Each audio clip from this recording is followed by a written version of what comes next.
पुनर्जन्म लेकर वापस आने के बाद मैंने जो पहला काम किया वह था एक पत्थर को कच्चा निगल लेना। इतना ही नहीं, भरी महफिल में मैंने खुद से प्यार करने वाली औरत को एक बैम्बू पेट वाइपर, ग्रीन पेट वाइपर जिंदा निगलने के लिए मजबूर किया। सबको लगा कि मैं पागल हो गया हूँ। हालांकि वे यह नहीं जानते थे कि 1 मिनट से भी कम समय में दुनिया भर के जीव विकृत म्यूटेट होने वाले हैं। सभी इंसानों को उस भोजन के आधार पर अलौकिक प्रतिभा, सुपर नेचुरल टैलेंट्स प्राप्त होगी जो उन्होंने इस परिवर्तन से ठीक पहले खाया होगा। पिछली जिंदगी में आपदा आने से पहले मैंने मटन बन, भेड़ के मांस का बन खाया था, जिसके कारण मुझमें लंबे बाल पैदा करने की प्रतिभा जागी थी। शुरुआत में खराब मौसम में अपनी मानसिक शक्ति का उपयोग करके ऊन बनाने की यह क्षमता थोड़ी काम आती थी, लेकिन जैसे जैसे विकृत राक्षस शक्तिशाली होते गए मैं वास्तव में एक असहाय भेड़ बन गया जिसे कोई भी काट सकता था। और इस जीवन में पुनर्जन्म लेकर आने के बाद मैंने पहले से ही पूरी तैयारी कर ली थी। पिछली जिंदगी में मैंने एक विशाल कुत्ते को देखा था जिसके पास पांगू जैसी शक्ति थी, और वह शहर के दक्षिण में स्थित एक प्राचीन वस्तुओं की दुकान एंटीक शॉप के मालिक द्वारा पाला गया एक साधारण देसी कुत्ता ही था जो बदल गया था। जिज्ञासा और संयोगवश मुझे मालिक से पता चला था कि वह कुत्ता उसे बचाते समय गलती से एक जेड पत्थर, जेड स्टोन निगल गया था। वापस आने के बाद मेरा पहला काम शहर के दक्षिण वाली उस दुकान को ढूंढना था। मैंने अपनी पूरी जमा पूंजी जुटा कर उस दुकान से वह पत्थर खरीद लिया। जहां तक बात रही कि मैंने शिया वानरो को उसका पालतू सांप निगलने के लिए क्यों मजबूर किया, तो ऐसा इसलिए था क्योंकि मेरी सहपाठी शिया वानरो वास्तव में मुझसे प्यार करती थी। पिछली जिंदगी में जब आपदा आई तब भी उसने मेरा साथ नहीं छोड़ा था। उसने बर्फ और हिम, आइस एंड स्नो की प्रतिभा हासिल की थी जो उसे इस नरक जैसी दुनिया में सुरक्षित रखने के लिए काफी थी। फिर भी वह पूरी निष्ठा के साथ मेरे पीछे चली और मुझ जैसे मामूली प्रतिभा वाले इंसान की रक्षा की। अंततः मेरे बोझ के कारण हम दोनों को ही दुखद अंत झेलना पड़ा। अब पुनर्जन्म के बाद मैं स्वाभाविक रूप से उसकी मदद करना चाहता था ताकि वह और भी शक्तिशाली प्रतिभा हासिल कर सके। पिछली जिंदगी में शिया वानरो का यह पालतू सांप ही उत्परिवर्तन के प्रभाव में एक जियाओलोंग फ्लड ड्रैगन बन गया था। अगर वह उस प्राचीन दुकान के रखवाले कुत्ते से लड़ाई में नहीं हारता तो भविष्य में उसके 5 पंजों वाले सुनहरे ड्रैगन, 5 क्लॉड डिवाइन ड्रैगन बनने की बहुत अधिक संभावना थी। इसे कच्चा निगलने की शर्त इसलिए थी क्योंकि पिछली जिंदगी के अनुभवों से इंसानों को पता चला था कि कच्चा निगलने से प्रतिभा का प्रभाव सबसे अच्छा होता है। अगर मेरा ड्रैगन वेन जेड इंसानी ताकत से काटा जा सकता तो मैं चाहता था कि शिया वानरो भी उसका एक हिस्सा खाए। लेकिन अब एक स्तर नीचे का जियाओलोंग भी शिया वानरो की पिछली जिंदगी की बर्फ वाली प्रतिभा से कई गुना बेहतर था। इस क्षण मेरी जिद का सामना करते हुए शिया वानरो के चेहरे पर जटिल भाव थे। एक तरफ वह लड़का था जिसे वह सालों से प्यार करती थी और दूसरी तरफ उसका प्यारा पालतू जानवर। उसका मन दुविधा से भरा था, लेकिन मेरा अडिग रवैया देखकर उसने फैसला कर लिया, सॉरी छोटी किंग, उसके लिए मैं कुछ भी कर सकती हूँ। शिया वानरो ने झटके से सांप को हाथ में लिया और पूरी क्लास के सामने उसे किसी नूडल्स की तरह सीधे निगल लिया। शिया वानरो को मेरे साथ पागलपन करते देख पूरी क्लास के छात्र इतने स्तब्ध थे कि उनके मुंह से एक शब्द नहीं निकला, बस दहशत भरी आवाजें आईं। उन्हें लगा कि वे खुद भी पागल हो रहे हैं। जब शिया वानरो वाटर डिस्पेंसर की ओर भागी और पागलों की तरह कई गिलास पानी पीकर दीवार के सहारे उल्टी करने लगी, तब जाकर क्लास को होश आया। धिक्कार है शिया वानरो, तुम गंभीर हो, तुम पागल हो गई हो क्या? उसने कहा, और तुमने सच में खा लिया? मैं जरूर सपना देख रहा हूँ, मुझे इतना अजीब दृश्य क्यों दिख रहा है? टीचर भी इस सदमे से उभर नहीं पाई थी। वह युवाओं की सोच को समझने में पूरी तरह असमर्थ थी। शोर शराबे के बीच मैं शिया वानरो के पास पहुंचा। इस समय वह किसी परी जैसी लग रही थी, लेकिन उसका सुंदर चेहरा पीला पड़ गया था। दर्द के कारण आए पसीने से उसके माथे पर बालों की कुछ लटें चिपक गई थी, जिससे वह बेहद नाजुक और दयालु दिख रही थी। पेट के दर्द को सहते हुए मैंने उसे अपनी बाहों में भर लिया।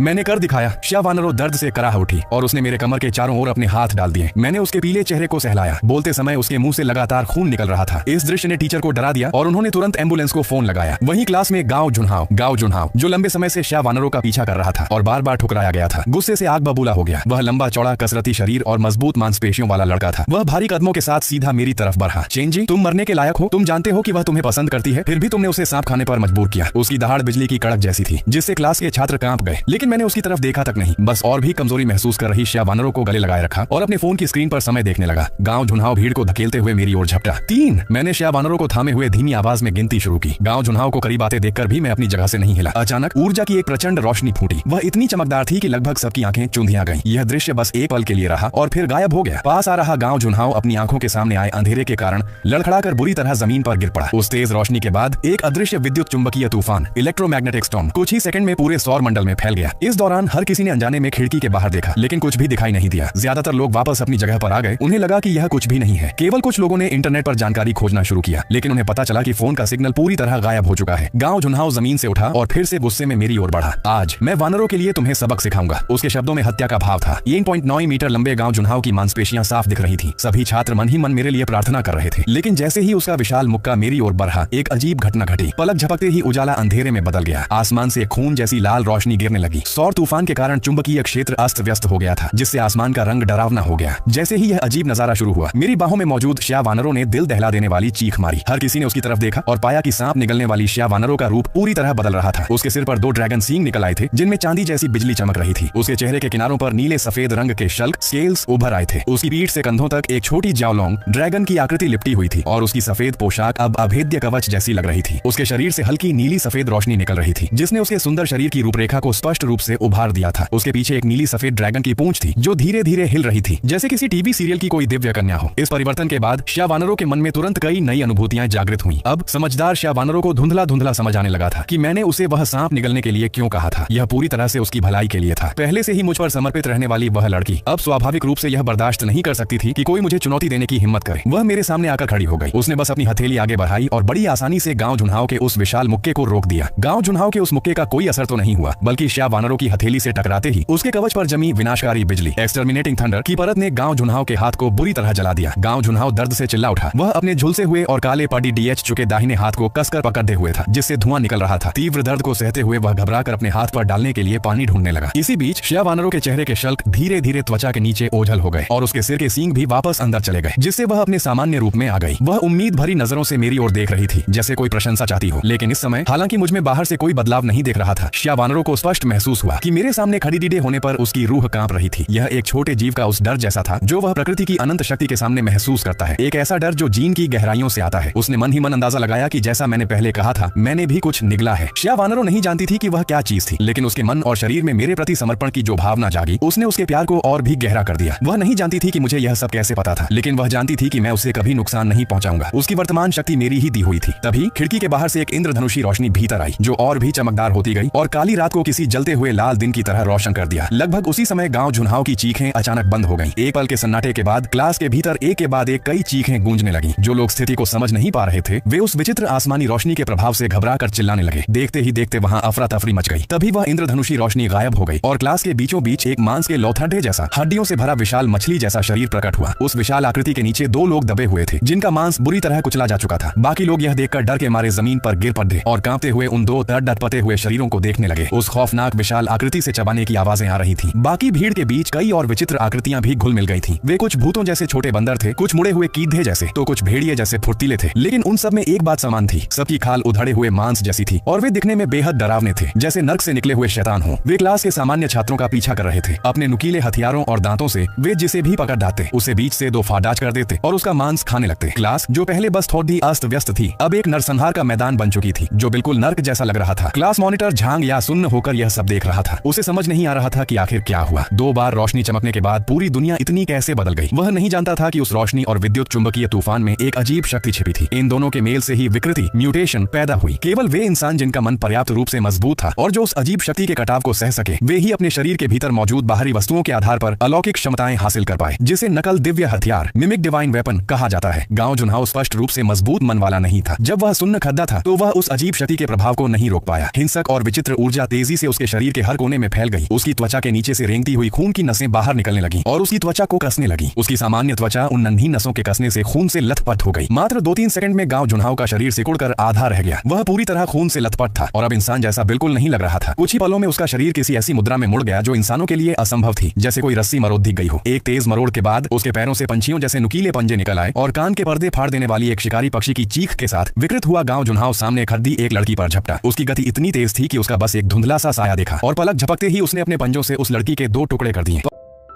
पास ही खड्डा मॉनिटर झांग या डर के मारे पीछे हटने लगा। मैं लाशों के ऊपर खड़ी डीडीएच उस पक्षी जैसे जीव को देख रहा था। मेरी आंखों की पुतलियां सिकुड़ गईं। वह ब्लड मून दानव पक्षी, ब्लड मून डीमन बर्ड था। लेकिन यह विकृत राक्षस गांव झुनहाव से कैसे बन गया? पिछली जिंदगी में मैं इस दिन छुट्टी पर था और स्कूल नहीं आया था, इसलिए मैंने यह खौफनाक मंजर नहीं देखा था। 2 जन्मों का अनुभव होने के कारण मैं विकृति के बाद पैदा होने वाले कई तरह के राक्षसों के बारे में जानता था। गांव झुनहाव से बना यह पक्षी जैसा राक्षस ब्लड मून दानव पक्षी कहलाता है। हालांकि यह सिर्फ एक राक्षस है, लेकिन इसकी गति बहुत तेज है और इसके पंजे चाकू की तरह धारदार होते हैं। विकृति के शुरुआती दौर में ये सबसे हिंसक और घातक राक्षसों में से एक होते हैं। शुरुआती दौर के इंसान अगर उत्परिवर्तन के चरण से बच भी जाते और अपनी शक्तियों को सक्रिय कर लेते, तो भी उन्हें अपनी शक्तियों को समझने के लिए समय चाहिए होता था। ब्लड मून दानव पक्षी की भयानक गति के सामने वे अपनी शक्तियां इस्तेमाल करने से पहले ही मारे जा सकते थे। केवल वे ही बच सकते थे जिनके पास टॉप लेवल की प्रतिभा हो और जो स्थिति को तुरंत समझ सके। एक सामान्य इंसान के लिए इस पक्षी का सामना करने का मतलब था सिर्फ उसका भोजन बनना। खासकर अब जब रोशनी जा चुकी थी और केवल हल्की लाल रोशनी वाला अंधेरा बचा था, ब्लड मून दानव पक्षी की उल्लू जैसी विशेषताएं उसे अंधेरे में और भी खतरनाक बना देती थी। पिछली जिंदगी में जब मेरी शक्तियां जागी थी तो मैं उन्हें ठीक से नियंत्रित नहीं कर पा रहा था और पड़ोसियों ने मुझे राक्षस समझकर बिल्डिंग से बाहर निकाल दिया था। अगर श्यावानरों ने आपस आपदा के तुरंत बाद मुझे नहीं ढूंढा होता तो शायद मैं बाहर ही मर गया होता, लेकिन घर पर रहने के कारण ही मैं इस दानव पक्षी से बच पाया था। इससे मुझे समझ आया कि पिछली जिंदगी में हमारी क्लास का शायद ही कोई छात्र स्कूल से जिंदा बाहर क्यों निकल पाया था। मेरे मन में ये विचार कौंध रहे थे और मैं सतर्कता से उस दानव पक्षी को देख रहा था। साथ ही मैंने तुरंत अपने भीतर की दिव्य शक्तियों को जगाने की कोशिश की। तभी मेरे दिमाग में मेरी अपनी प्रतिभा की जानकारी उभर कर आई। मेरी आंखें चमक उठी। ब्लड मून दानव पक्षी, आज मैं तुझ पर ही अपना हाथ आजमाऊंगा। मैंने जमीन पर एक पैर पटका और मेरे शरीर से अचानक सुनहरी रोशनी फूटने लगी। मेरे सिर पर एक ब्लैक गोल्ड फ्लाइंग फिश जैसा मुखौटा आ गया जिसने मेरे चेहरे को ढक लिया। मेरे सिर के पीछे सुनहरे धागे आग की लपटों की तरह लहराने लगे। चमकते हुए काले सुनहरे कवच की परतें जो ड्रैगन के शल्कों जैसी दिख रही थी मेरे पूरे शरीर को ढकने लगी। इन कवच की परतों ने मेरे पहले से ही लंबे शरीर को और भी शक्तिशाली और प्रभावशाली बना दिया था। मेरी पीठ के ऊपर से नीली और बैंगनी रंग की रहस्यमयी ऊर्जा की लहरें निकल रही थी जो मुझे किसी अजेय देव योद्धा सेलेस्टियल जनरल जैसा रूप दे रही थी। जैसे ही मेरा यह नकल कवच मिमिक आर्मर प्रकट हुआ, पास खड्डी श्यावानरो अपनी सांसें रोककर मंत्रमुग्ध होकर मुझे देखने लगी। उसकी आंखों में मेरे लिए अगाध श्रद्धा और सम्मान था। वहीं दूसरी ओर जो छात्र राक्षसों में बदल चुके थे वे मानो इस दिव्य शक्ति को देखकर बुरी तरह उत्तेजित हो गए और एक साथ मुझ पर झपटने लगे। मेरे सबसे करीब वह विशाल मछली नुमा राक्षस फिश मॉन्स्टर था। उसका 3-4 मीटर ऊंचा शरीर मेरे इस कवचधारी रूप के सामने अब भद्दा और सुस्त लग रहा था। लेकिन जैसे ही मेरी निगाहें उस पर पड़ी, शायद उसकी धुंधली मानवीय यादें जाग उठी जिससे उसके भीतर एक अनजाना डर पैदा हुआ। वह कुरूप और विकृत राक्षस गुस्से से पागल हो उठा और दहाड़ते हुए सीधे मेरी ओर बढ़ा। यह देखकर श्यावानरों ने आगे बढ़कर अपनी शक्तियों का इस्तेमाल करना चाहा, लेकिन मैंने हाथ बढ़ाकर उसे रोक दिया। अगले ही पल श्यावानरों ने देखा कि मैं बड्ढे कदम भरते हुए उस विशाल मछली राक्षस की ओर दौड़ रहा हूं। पलक झपकते ही हम दोनों, एक विशाल और एक छोटा साया, आपस में टकरा गए। हवा में एक अदृश्य ऊर्जा की लहर का विस्फोट हुआ और हमारे पैरों के नीचे की जमीन उस ताकतवर टक्कर से फट गई। हालांकि कवच पहनने के बाद मेरी लंबाई लगभग 2 मीटर हो चुकी थी, लेकिन 4 मीटर ऊंचे उस दैत्य के सामने मैं अब भी एक बच्चे जैसा ही दिख रहा था। कद और वजन के इस अंतर के कारण जमीन फटने से मेरा संतुलन बिगड़ने लगा और ऐसा लगा मानो मैं ताकत के मामले में उससे पीछे छूट रहा हूँ। पास ही खडीडीहा गांव जुन्हाव से बना वह ब्लड मून दानव पक्षी, ब्लड मून डीमन बर्ड, बेहद चालाक था। उसे लगा कि मछली राक्षस का पलड़ेहा भारी है, इसलिए वह एक तीखी चीख के साथ हम दोनों की लड़ाई के बीच कूद पड़ा। ठीक उसी समय मैंने बड्ढी फुर्ती से अपना एक पैर पीछे की ओर तिरछा लिया और अपने हाथों की मुद्रा बदली। मैंने धकेलने के बजाय खींचने की तकनीक, पुलिंग टेक्निक का इस्तेमाल किया और उस 4 मीटर ऊंचे विशाल मछली राक्षस के शरीर को हवा में उठा दिया। मैंने पूरी ताकत के साथ उसे सीधे उस दानव पक्षी की ओर फेंक दिया जो हवा से हम पर हमला करने आ रहा था। मछली जैसे उस दानव का विशाल और कुरूप शरीर दीवार में धंस गया था, जिसे देख ब्लड मून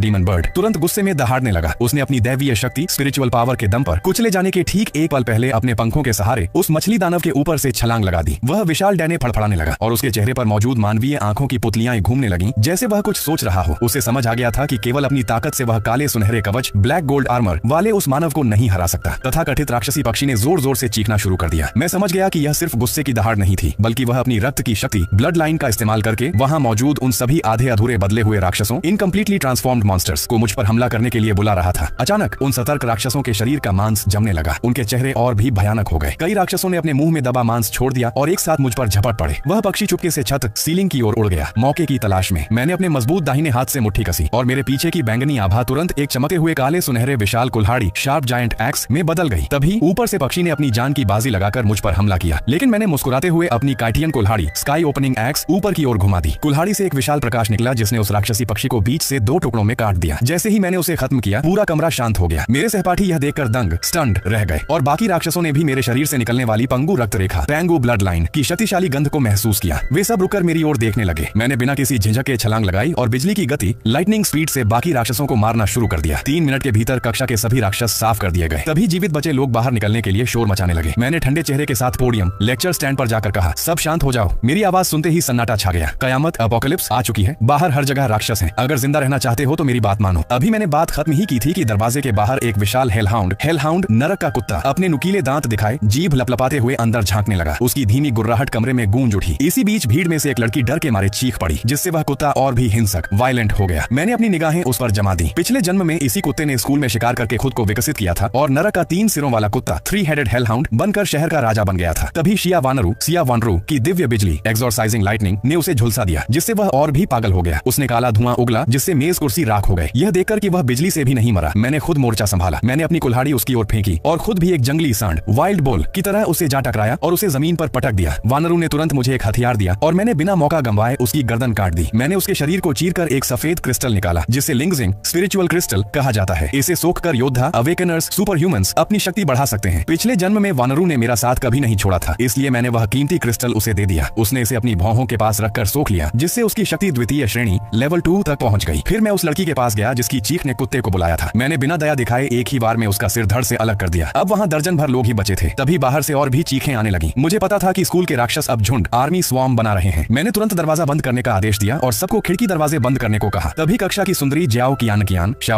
ने बाहर अपनी सहेली को मरते देखा और दया, सिंपैथी वश दरवाजा खोलने की कोशिश कोशिश करने लगी। मैंने उसका हाथ मजबूती से पकड़ लिया। क्या तुम हम सबको इसके साथ मरवाना चाहती हो? मैंने बर्फ जैसी ठंडी आवाज में पूछा। उसने गुस्से में कहा, चेन जी, तुम इतने पत्थर दिल कैसे हो सकते हो? मैंने मुस्कुराते हुए कहा, ठीक है, अगर तुम्हें मैं पत्थर दिल लगता हूँ तो तुम खुद मसीहा सेंट बन जाओ। मैंने अपना कवच मिमिक आर्मर सक्रिय किया, दरवाजा खोला और उसे बाहर धक्का दे दिया। बाहर निकलते ही वह डर गई और दरवाजा पीटने लगी। चेन जी, मुझे अंदर ले लो। लेकिन बाहर के भूखे राक्षसों ने उसे घेर लिया। अंदर सब सहमे हुए थे और बाहर उसे खाए जाने की आवाजें आ रही थी। मैं दरवाजे के पीछे सतर्क खड़ा रहा। अगर कोई राक्षस अंदर आता तो मैं अपनी जान की बाजी लगाकर भी वानरों को यहाँ से सुरक्षित बाहर निकालता।